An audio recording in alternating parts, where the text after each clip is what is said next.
Halo, selamat siang buat anak-anak Bapak semua, terkhusus kelas 11.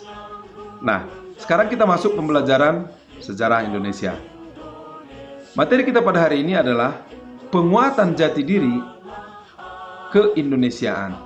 Tujuan pembelajaran kita, setelah kamu mempelajari penguatan jati diri keindonesiaan, kamu memahami awal terbentuknya Sumpah Pemuda.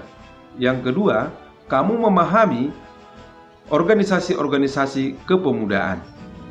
Nah, yang terakhir, kamu memahami rasa cinta akan tanah air, terkhusus kamu sebagai orang muda. Nah, pada pembelajaran sebelumnya kita telah membahas tentang Sumpah Pemuda adalah tonggak persatuan dan kesatuan. Nah, sekarang pada bagian ini kita akan mendalami tentang materi yang terkait dengan penguatan jati diri keindonesiaan sebagai implikasi dari semangat Sumpah Pemuda. Nah, yang pertama adalah politik untuk kesejahteraan dan kejayaan. Perlu dipahami bahwa dengan perkembangan organisasi di kalangan pemuda juga diikuti dengan perkembangan organisasi wanita atau perempuan. Pada tahun 1912 berdiri organisasi perempuan yang pertama, yaitu Putri Mardika di Jakarta.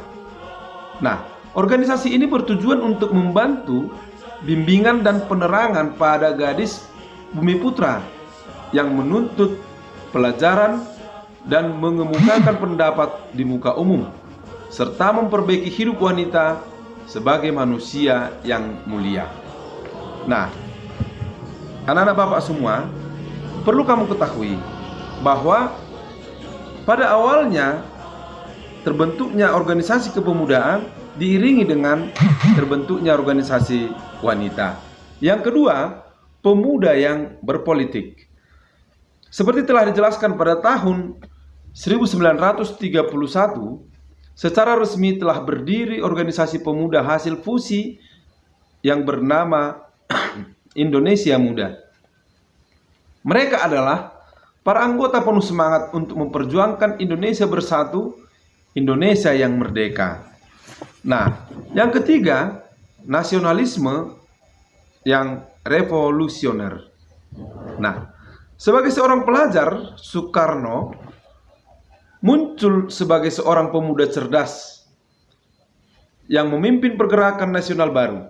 Ia mendirikan partai dengan nama Partai Nasional Indonesia pada tanggal 4 Juli 1927. Partai itu bersifat revolusioner. Sebelum partai itu bernama Aglemene Studie Club. Nah, Soekarno memimpin partai hingga Desember 1929. Jumlah anggota hingga saat itu mencapai 1.000 orang. Nah, Soekarno juga turut serta memprakarsai berdirinya Permufakatan Perhimpunan-Perhimpunan Politik Kebangsaan Indonesia atau PPPKI pada tahun 1928. Nah, yang berikut adalah Volksrat atau Wahana Perjuangan. Sementara Soekarno, beberapa tokoh lain ditahan. Organisasi pergerakan untuk menentang Belanda terus berjalan. Nah, di sini sudah mulai terbentuk organisasi-organisasi yang menentang kolonialisme, yaitu menentang para penjajah seperti Belanda. Dan sudah ada pemuda-pemuda anti kolonialisme. Nah, yang terakhir, tamatnya kemaharajaan Belanda.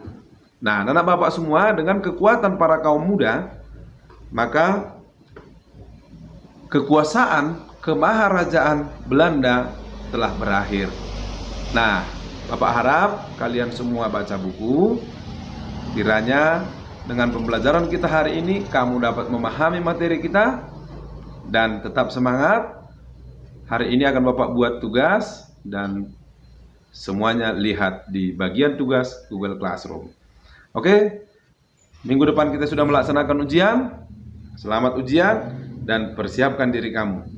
Sampai jumpa dan tetap semangat. Demikian pembelajaran kita dan terima kasih.